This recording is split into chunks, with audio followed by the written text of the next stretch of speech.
Assalamualaikum warahmatullahi wabarakatuh. Perkenalkan, nama saya Muhammad Gibral Walai. Saya di sini akan mempresentasikan hasil paper saya dengan judul penentuan cadangan minyak sumur F14 dengan metode decline curve analysis di lapangan volt. Selanjutnya adalah outline. Di sini ada beberapa outline yang akan dibahas pada presentasi kali ini, yaitu yang pertama adalah pendahuluan, metode, hasil penelitian, pembahasan, dan simpulan. Berikutnya pendahuluan. Di dalam pendahuluan ini saya akan membahas tentang cadangan, yaitu cadangan akan menjadi aspek yang sangat penting yang dapat digunakan untuk mengembangkan suatu lapangan.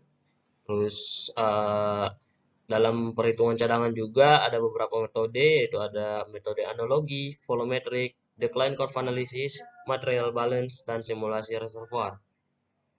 Metode yang digunakan pada penelitian ini adalah decline curve analysis, yang mana dapat menghitung besarnya cadangan pada suatu sumur yang masih bisa diproduksikan, dan juga decline curve analysis dapat menaksir umur dari suatu sumur. Syarat untuk menggunakan metode ini yaitu ketika laju produksi menurun dan kenaikan water cut yang signifikan yang disebabkan oleh turunnya tekanan reservoir secara alami tidak berkaitan dengan turunnya kemampuan alat produksi. Untuk informasi selanjutnya, sumur ini berlokasi di blok 15/9. Blok ini terletak di lepas pantai lapangan Wolf di Norwegia. Sumur ini telah berproduksi dari bulan Juli 2008 sampai dengan bulan Maret 2016. Sumur ini juga mengalami penurunan laju produksi yang diiringi dengan kenaikan water cut yang signifikan. Maka dari itu saya menggunakan metode decline curve analysis. Tujuan dari penelitian ini adalah mengestimasi jumlah cadangan dan juga menaksir umur dari sumur F14 sampai kapan sih dia masih bisa diproduksikan dengan menggunakan metode ini. Selanjutnya ada rumusan masalah dan tujuan penelitian dari paper kali ini, yaitu untuk rumusan masalah tersendiri. Yang pertama itu bagaimana kinerja produksi pada sumur F14 di masa depan. Yang kedua yaitu bagaimana penentuan tipe decline menggunakan metode trial error and X2 chi-square test. Dan yang ketiga yaitu bagaimana penafsiran produksi untuk sumur F14 di masa depan. Tujuan dari penelitian kali ini yaitu untuk mengetahui kinerja produksi sumur F14 di masa depan, untuk mengetahui tipe decline pada sumur F14, dan yang terakhir yaitu untuk mengetahui penafsiran produksi di masa depan. Selanjutnya, metode DCA di sumur F14 yang tadi saya sudah bilang, dia bertujuan untuk mengetahui umur dari sumur serta mengetahui sisa cadangan yang dapat diproduksikan dari sumur tersebut. Dalam metode ini juga saya menggunakan data berupa original oil in place atau OIP, produksi minyak, dan limit. Sumur yang tadi saya bilang juga, sumur F14 berproduksi dari tahun 2008 sampai dengan 2016.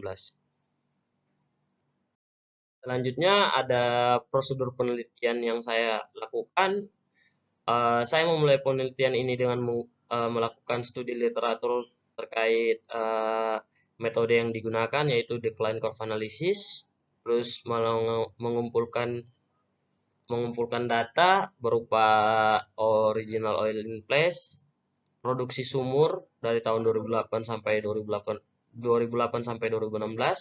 dan yang terakhir itu data limitnya.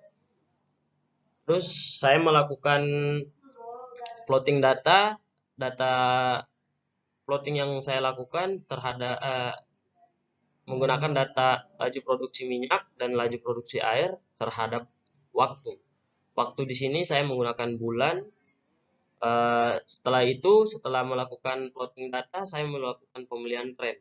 Untuk pemilihan tren sendiri, ketika tren itu berhasil saya dapat, maka akan dilanjutkan dengan penentuan tipe decline. Tetapi kalau saya tidak mendapatkan tren yang saya inginkan, berarti mengulang lagi dari plotting data tersebut. Untuk yang berikutnya yaitu adalah penentuan tipe decline menggunakan trial error and X2 chi-square test. Setelah dilakukan penentuan tipe decline, ketika tipe decline-nya saya dapat, berarti saya lanjutkan dengan forecast laju produksi minyak dan kumulatif produksi.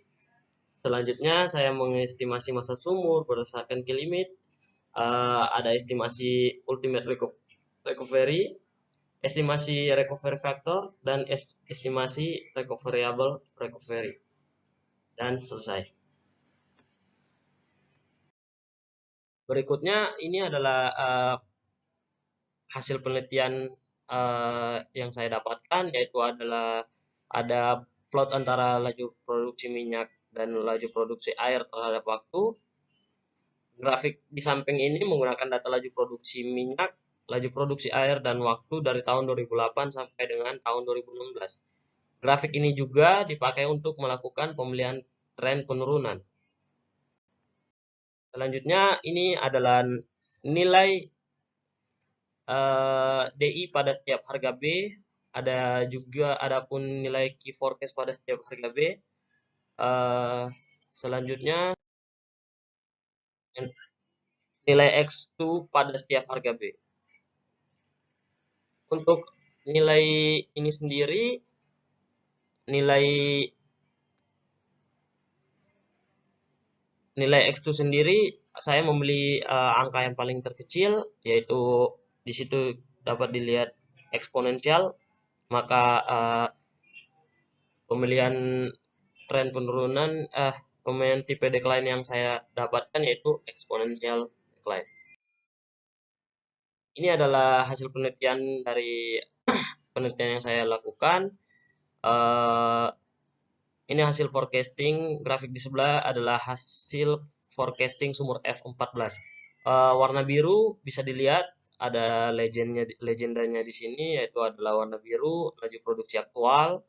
Warna merah adalah kumulatif produksi aktual.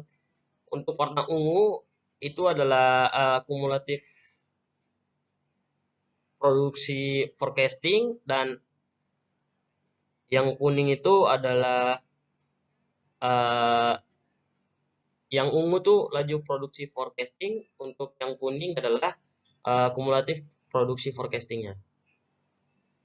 Selanjutnya kita masuk ke pembahasan dalam melakukan forecasting pada tren yang memiliki tipe decline curve yang dominan. Saya dapatkan yaitu adalah exponential decline. Dan melakukan forecasting dengan menggunakan tren 1, nilai KI atau laju produksi awal dari data produksi terakhir yang telah diberikan lapangan atau yang telah didapatkan dari data perambahan produksi dapat dihitung sampai umur sumur mencapai batas key limit.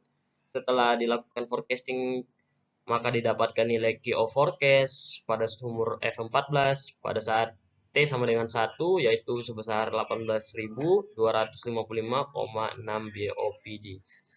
Sehingga menggunakan persamaan yang sama dengan T yang berbeda sampai batas key limitnya. Q of forecast dapat terus dihitung sampai mencapai key limit sama dengan 60 bulan.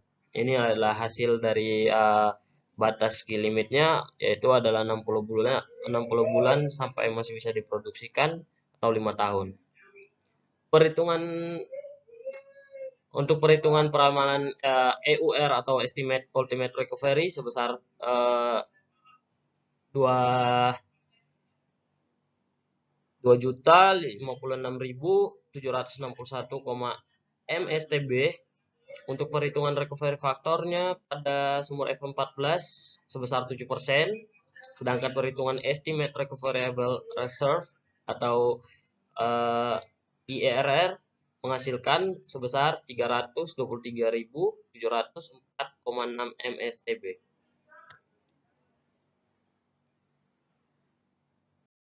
Selanjutnya masuk di kesimpulan yang dapat diambil dari penelitian ini adalah metode decline curve analysis untuk menentukan jumlah cadangan dan massa dari umur sumur F14. Penentuan tipe decline pada grafik QO atau laju produksi minyak dan laju produksi air terhadap waktu didapatkan hasil tipe decline yaitu exponential decline. Setelah dilakukan penentuan tipe decline, selanjutnya menggunakan metode trial error and X2 test untuk menghitung eksponen decline.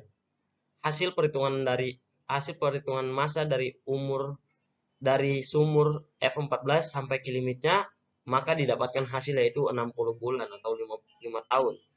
Jika sumur F14 diproduksikan kembali dari Juli 2016 dengan KI sebesar 19.341,9 BOPD, maka sumur F14 akan mencapai batas limitnya pada bulan Juni 2021.